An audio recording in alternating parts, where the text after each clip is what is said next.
BBMP news 9ಗೆ ಸ್ವಾಗತ. ಮೊದಲಿಗೆ ಮುಖ್ಯಾಂಶಗಳು. ಬರಲಾರದೆ ಒಂದು ತೊಂದರೆ ಇದೆ. ಕೆಲವು ಜಾಗದಲ್ಲಿ ಮಳೆ ಬಂದಿದ್ರು ಕೂಡ ಬೆಳೆ ಬಂದು ಆ ಥರ ವಾತಾವರಣದಲ್ಲಿ ನಾವು ಇವತ್ತಿದ್ದೀವಿ. ಇವತ್ತು ನಾವು ಕೋನರೆಡ್ಡಿಯವರು ವಿಶೇಷವಾಗಿ ನಮ್ಮ ಎಲ್ಲ ಜಿಲ್ಲಾಡಳಿತ ಎಲ್ಲ ಆಫೀಸರ್ಸ್ಗಳು ಸನ್ಮಾನ್ಯ ಮುಖ್ಯಮಂತ್ರಿಗಳು ನಮಗೇನು ಮಾರ್ಗದರ್ಶನ ನೀಡಿದರು.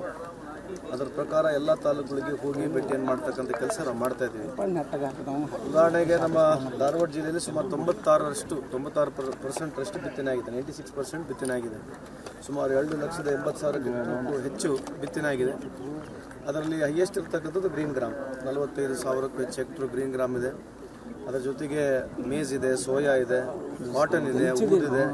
ಈ ಥರದ ಎಲ್ಲ ಕ್ರಾಪ್ಗಳು ಸೇರಿದೆ ಸುಮಾರು 2,80,000 ಹೆಕ್ಟರ್. ಬಹುತೇಕ ಎಲ್ಲ ಕ್ರಾಪ್ಗಳು, ಮೊದಲನೇದಾಗಿ ಗ್ರೀನ್ ಗ್ರಾಮು ಭಾಳ ಫಾಸ್ಟ್ ಗ್ರೋಯಿಂಗ್ ಕ್ರಾಪ್ ಅದು ಜೂನ್ ತಿಂಗಳಿಗೆ ಮುಂಚೆನೇ ಬಿತ್ತನೆ ಆಗಿರ್ತಕ್ಕಂಥದ್ದು. ಹಂಗಾಗಿ ಸ್ವಲ್ಪ ಅದು ಭಾಳ ಮಟ್ಟಿಗೆ ಏನು ಇಲ್ಲೇ ಇಲ್ಲ. ಅದು ಆಗಿರಲಿ, ಆನಿಯನ್ ಆಗಿರಲಿ, ಕಾಟನ್ ಆಗಿರಲಿ, ಈ ಥರದ್ದೆಲ್ಲ ಏನು ಬೆಳೆ ಇದೆ ಎಲ್ಲ ನುಕ್ಸಾನ್ ಆಗಿರ್ತಕ್ಕಂಥದ್ದು, ಹಾನಿಯಾಗಿರ್ತಕ್ಕಂಥದ್ದು ಕಂಡು ಬರ್ತಾ ಇದೆ. ಸೊ ಹಾಗಾಗಿ ಇವತ್ತು ಇದೇನು ವರದಿ ಇದೆ ನಾವು ಸನ್ಮಾನ್ಯ ಮುಖ್ಯಮಂತ್ರಿಗೆ, ಕರ್ನಾಟಕ ಸರ್ಕಾರಕ್ಕೂ ಆಗದೇ ರೀತಿಯಾಗಿ ಕೇಂದ್ರ ಸರ್ಕಾರಕ್ಕೆ ಏನು ಒತ್ತಡ ಮಾಡಬೇಕು, ಏನು ಕಳಿಸ್ಬೇಕು ಅಂತ ಕಳಿಸ್ತೀವಿ.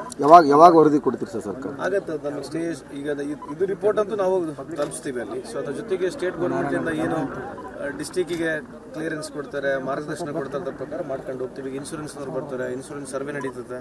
ಅದ್ರ ಜೊತೆಗೆ ಕ್ರಾಪ್ ವೈಸ್ ಬರ್ತಕ್ಕಂಥದ್ದು ನಡೀತದೆ. ಇನ್ಶೂರೆನ್ಸ್ ನಡೀತಾ ಇರ್ತದೆ. ಇನ್ಶೂರೆನ್ಸ್ ಬಂದವರು ಟೆಸ್ಟ್ ಮಾಡ್ತಾ ಇರ್ತಾರೆ. ಸೊ ಮೊದಲನೇ ಬಾರಿಗೆ ಈಗ ನಾಳೆ ನಾಡದ ನಮಗೆ ಇರ್ತಕ್ಕಂಥದ್ದು ಗ್ರೀನ್ ಗ್ರಾಮ್ ಇನ್ಶೂರೆನ್ಸ್ ಅವ್ರು ಬರ್ತಾರೆ ಅಂತ ಹೇಳಿದ್ದಾರೆ. ನಾವು ಜಿಲ್ಲಾಡಳಿತದವ್ರ ಜೊತೆ ಕುಳಿತುಕೊಂಡು ಚರ್ಚೆ ಮಾಡಿ ಎಷ್ಟು ನಮ್ಮ ಫಾರ್ಮರ್ಸಿಗೆ ಬೆನಿಫಿಟ್ ಮಾಡೋಕ್ಕಾಗತ್ತೆ ಅಂತಕ್ಕಂಥ ಪ್ರಯತ್ನ ನಾವು ಮಾಡ್ತೀವಿ. ಸರ್, ನಿನ್ನೆ ಬಿಜೆಪಿಯವರು ಬರ ವೀಕ್ಷಣೆ ಮಾಡಿದ್ರು. ಅವ್ರು ಹೇಳ್ತಾರೆ 50,000 ಮೊದಲು ರೈತರಿಗೆ ಕೊಡಬೇಕು, ಆಮೇಲೆ ಅಧಿವೇಶನ ಒಂದ್ ವೇಳೆ ಪರಿಹಾರ ಕೊಡದೆ ಹೋದ್ರೆ ನಾವು ಅಧಿವೇಶನ ಬಿಡೋದಿಲ್ಲ ಅಂತ ಹೇಳ್ತಾರೆ. ಅವರು ಒತ್ತಡ ಸರಿ ಅಂತ ಇಟ್ಕೊಳ್ಳೋಣ. ರೈತರ ಬಗ್ಗೆ ಮಾತಾಡ್ತಕ್ಕ ಅವ್ರ ಅರ್ಹತೆ ಇಲ್ಲ. ನಾವು ಭಾಳ ಸಲ ನೋಡಿದ್ದೀವಿ. ಈ ಉದಾಹರಣೆಗೆ ಹೇಳ್ಬೇಕಂದ್ರೆ ಇಲ್ಲಿದ್ದಾಗ ನಮ್ಮ ಸರ್ಕಾರ ಇದ್ದಾಗ ಅದೇ ಕೌನ್ಸಿಲ್ನಲ್ಲಿ ಉಗ್ರಪ್ಪರು ಕೇಳಿದ್ರು ರೈತರ ಸಾಲ ಮನ್ನಾ ಮಾಡ್ತಾರೆ ಅಂತ ಹೇಳಿ. ನಾನು ರೈತರ ಸಾಲ ಮನ್ನಾ ಮಾಡಕ್ಕೆ ನನ್ನ ಹತ್ರ ಕೌಂಟಿಂಗ್ ಮಿಷಿನ್ ಇಲ್ಲ ಅಂತ ಹೇಳಿ ಯಡಿಯೂರಪ್ಪ ಸಾಹೇಬ್ ಹೇಳಿರ್ತಕ್ಕಂಥ ಇನ್ನು ಪ್ರಿಂಟಿಂಗ್ ನೋಟ್ ಪ್ರಿಂಟ್ ಮಾಡ್ತಕ್ಕಂಥ ಮಷಿನ್ ಇಲ್ಲ ಅಂತ ಹೇಳಿರ್ತಕ್ಕಂಥ ಉದಾಹರಣೆಗಳಿದ್ದಾವೆ. ಅದ್ರ ಬಗ್ಗೆ ಚರ್ಚೆ ಬೇಡ. 12 ವರ್ಷ ಆಯಿತು ಕೇಂದ್ರದಲ್ಲಿ. ಮೊನ್ನೆ ತಾನು 16.5 ಲಕ್ಷ ರೈತರು ಉದ್ಯಮಿದಾರ ಸಾಲ ಮನ್ನಾ ಮಾಡಿದ್ದಾರೆ. ಸೊ ಇವರು ರೈತರ ಬಗ್ಗೆ ಕನ್ಸೆಂಟ್ ತೋರಿಸ್ತಕ್ಕಂಥದ್ದು ಏನು ಬೇಕಾಗಿಲ್ಲ ಅಂತ ಒಂದು ಅಭಿಪ್ರಾಯ. ಅಷ್ಟೇ ಭಾಳ ಇದ್ರೆ ವಿಶ್ವಗುರು ಹತ್ರ ರೊಕ್ಕಸ್ಕೊಂಬರ್ ಕೇಳಿ. ಭಾಳ ವಿಶ್ವಗುರು ಇಡೀ ಪ್ರಪಂಚಕ್ಕೆ ಭಾಳ ವಿಶ್ವಗುರು ಬಗ್ಗೆ ಇವ್ರು ಮಾತನಾಡ್ತಾರೆ. ವಿಶ್ವಗುರು ಹತ್ರ ಸ್ವಲ್ಪ ರೊಕ್ಕಸ್ಕೊಂಬಂದ್ರೆ ಅನುಕೂಲ ಆಗುತ್ತೆ ಅಂತಕ್ಕಂಥದ್ದು ಒಂದು. ಆಮೇಲೆ ನಾವು ಇಲ್ಲಿ ಹಿಂಗೆ ಹೇಳಿ ತಳ್ಳಿ ಆಗ್ತಕ್ಕಂಥಲ್ಲ. ನಾವು ಸರ್ಕಾರದಲ್ಲಿದ್ದಾಗ ಸುಮಾರು 73,000 ಕೋಟಿ ರೈತ ಸಾಲ ಮನ್ನಾ ಮಾಡಿದ್ವಿ. UPA 1 UPA 2 ಇದ್ದಾಗ ನಾವು ಕೇಂದ್ರದಲ್ಲಿದ್ದಾಗ 73,000 ಕೋಟಿ ಸಾಲ ಮನ್ನಾ ಮಾಡಿದೀವಿ. ಹಳೆಯ ಕಾಲದಲ್ಲಿ ಕಾಂಗ್ರೆಸ್ ಸರ್ಕಾರ ಇದ್ದಾಗ ಸಾಲ ಮನ್ನಾ ಮೇಳನೆ ಮಾಡಿದೀವಿ. ಸೊ ಆ ಥರದ್ದು ಹಲವಾರು ಉದಾಹರಣೆಗಳಿದ್ದಾವೆ. ನಾವು ಕೇಂದ್ರದಲ್ಲಿದ್ದಾಗ ನಾವು ಸಾಲ ಮನ್ನಾ ಮಾಡಿರ್ತಕ್ಕಂಥ, ರಾಜ್ಯದಲ್ಲಿದ್ದಾಗ ಸನ್ಮಾನ್ಯ ಮುಖ್ಯಮಂತ್ರಿ ಆಗಿರ್ತಕ್ಕಂಥ ಯಾರು ನಮ್ಮ ಸಿದ್ದರಾಮಯ್ಯ ಸಾಹೇಬರು ಸುಮಾರು 8,500 ಕೋಟಿ ಸಾಲ ಮನ್ನಾ ಮಾಡಿರ್ತಕ್ಕಂಥದ್ದು. ಸೊ ನಾವು ಬಹಳಷ್ಟು ಸಲ ಮಾಡಿದ್ದೀವಿ. ಈ ಬಾರಿ ಮಾಡಬೇಕಾ ಮಾಡಬಾರ್ದು ಅಂತಕ್ಕಂಥದ್ದು ಅವ್ರು ಹೇಳ್ತಕ್ಕಂಥ ಪಾಠ ನಮಗೆ ಅವಶ್ಯಕತೆ ಅಂತ ಈ ಸಂದರ್ಭಕ್ಕೆ ನಾವು ಅತಿವೃಷ್ಟಿಯ ಮೊದಲಿಗೆ ರೈತರ ಬೇಡಿಕೆ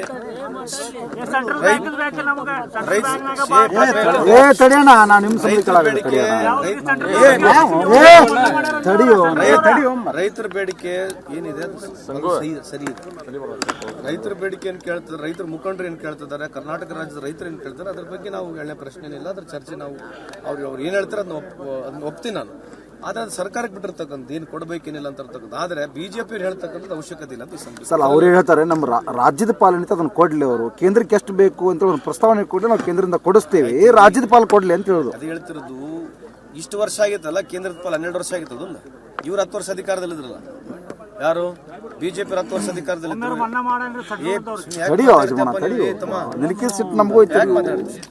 ಅವರು ಅಧಿಕಾರದಲ್ಲಿದ್ದಾಗ 10 ವರ್ಷ ಕೇಂದ್ರದಲ್ಲಿ ಡಬಲ್ ಇಂಜಿನ್ ಸರ್ಕಾರ ಇತ್ತು. ಎಷ್ಟು ಪರಿಹಾರ ಕೊಟ್ಟಿದ್ದಾರಂತೆ?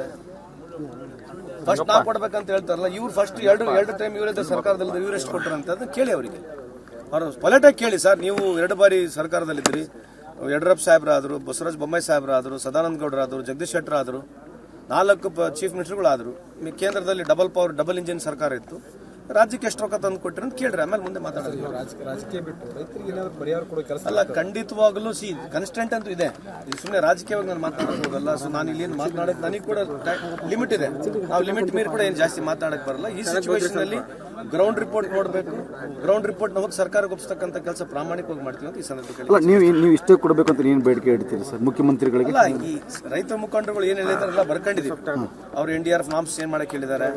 ನೀವು NDRF ನಾಮ್ಸ್ನ ಚೇಂಜ್ ಮಾಡಿ, ಯಾಕಂದ್ರೆ ಅಲ್ಲಿರ್ತಕ್ಕಂಥದ್ದು ಏನು ಪರಿಹಾರ ಕೊಡ್ತಾ ಇದ್ದಾರೆ ಅದನ್ನು ಕಮ್ಮಿ ಆಗಿದೆ, ಅದನ್ನು ಜಾಸ್ತಿ ಮಾಡಬೇಕಂತದ್ದು ಒಂದು ಒತ್ತಡ.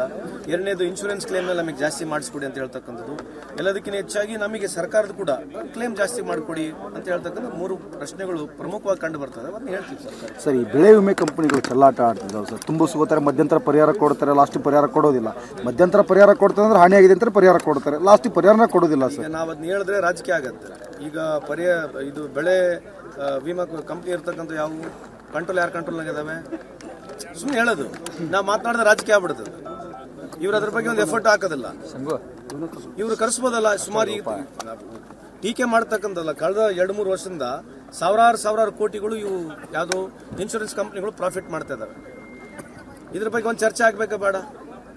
ಇದ್ರ ಬಗ್ಗೆ ಏನು ಚರ್ಚೆ ಇರೋದು? ಇಂಥ ಪ್ರಶ್ನೆಗಳು ಕೇಳೋದು ನಮಗೆ ಹೇಳ್ಬಿಡೋದು. ಇವ್ರಿಗೂ ನಾವು ಪ್ರಶ್ನೆ ಕೇಳಬೇಕಾಗತ್ತೆ. ಇನ್ಶೂರೆನ್ಸ್ ಕಂಪ್ನಿಗಳು ದೇಶದಲ್ಲಿ ಸಾವಿರಾರು ಕೋಟಿ ಲಾಭಗಳು ಮಾಡ್ತಿದ್ದಾವೆ. ಇದ್ರ ಬಗ್ಗೆ ನಾವು ಪಾರ್ಲಿಮೆಂಟ್ ಚರ್ಚೆ ಮಾಡಿದಿರಾ? ಅವಕಾಶ ಮಾಡಿಕೊಟ್ಟಿದ್ದಾರೆ ಯಾರಿಗೆ ಪಾರ್ಲಿಮೆಂಟ್ ಚರ್ಚೆ ಮಾಡಕ್ಕೆ?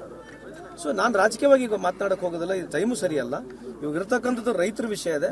ರೈತರು ನಮ್ಮ ಕಡೆಯಿಂದ, ನಮ್ಮ ಸರ್ಕಾರದಿಂದ ಏನು ಅನುಕೂಲ ಆಗಬೇಕಷ್ಟು ಪ್ರಾಮಾಣಿಕ ಪ್ರಯತ್ನ ಮಾಡಿ. ಇನಿಷಿಯೇಟಿವ್ ತಗೋತೀರಾ ಸರ್ ಕ್ಲೈಮ್ ಮಾಡಿಸ್ಕೊಳ್ಳಿ? ಅಲ್ಲ, ಇನಿಷಿಯೇಟಿವ್ ನಾವು ತಗೊಂಡ್ರು ಕೂಡ ಕಂಡೀಷನ್ಸ್ಗಳು ನಮ್ಮ ಕಂಟ್ರೋಲ್ ಇಲ್ಲ. Honestly, even if you want to try, there is limitation to it. ಕರೆಸಬಹುದು, ಕುಂದಿರ್ಸಬಹುದು, ಮಾತಾಡಬಹುದು. ಯಾವ ಸರ್ವೆ ನಂಬರ್ ಚೆಕ್ ಮಾಡಬೇಕು, ಯಾವ ಸರ್ವೆ ನಂಬರ್ ಚೆಕ್ ಮಾಡಬಾರ್ದು, ಯಾವ್ದು ಹೋಬಳಿ ಚೆಕ್ ಮಾಡ್ಬೇಕಂತಕ್ಕದೆಲ್ಲ ಆನ್ಲೈನ್ ಮಾಡದೆ ಯಾರು ಆನ್ಲೈನ್. ನಾವು ಒಪ್ಕೋತೀನಿ ಸರ್. ರಾಜ್ಯದೊಳಗೆ ಅವ್ರು ಬಂದಿದ್ದಾರೆ ಅಂದ್ರೆ ನೀವು ಅಂತ ಕರ್ನಾಟಕದಿಂದ ಬ್ಲಾಕ್ ಲಿಸ್ಟ್ ಅಲ್ಲಿ ಹಾಕಿ. ಯಾಕೆ ಅವ್ರಿಗೆ ನಿಮ್ಗೆ ರಾಜ್ಯದಲ್ಲಿ ಅಲ್ಲ ಮಾಡ್ತಾರೆ ಸರ್, ಒಪ್ಕೋತೀವಿ. ರಾಜ್ಯದಲ್ಲಿ ಅವ್ರು ಬ್ಲಾಕ್ ಲಿಸ್ಟ್ ಅಲ್ಲಿ ಹಾಕಿ ಒಳ್ಳೆ ರಾಜ್ಯಕ್ಕೆ ಎಂಟ್ರಿ ಕೊಟ್ಟಿಲ್ಲ ಅಂದ್ರೆ ಈ ರೀತಿ ಪ್ರಾಬ್ಲಮ್ ಉದ್ಭವ ಆಗೋದಿಲ್ಲ ಸರ್. ಈಗ ಟೆಂಡರ್ ಕ್ರೈಟೀರಿಯಾ ನಡೆಯೋದು ಇಲ್ಲಲ್ಲ. ಯಾರು ಕ್ರೈಟೀರಿಯಾ ಕಂಡೀಷನ್ಸ್ ಯಾರು ಕ್ವಾಲಿಫೈ ಮಾಡ್ತಾರೆ ನಮ್ಮ ಕಂಟ್ರೋಲ್ನಾಗ ಇರಲ್ಲ. ಅಲ್ಲ, we will not just play this game. ಬಿಟ್ಬಿಡೋಣ. ಈಗ what best we can do is this only ಮಾಡೋಣ. ಅದು ಮುಂದೆ ಇನ್ನೊಂದ್ಸಲಿ ಚರ್ಚೆ ಮಾಡೋಣ ಡೀಪ್.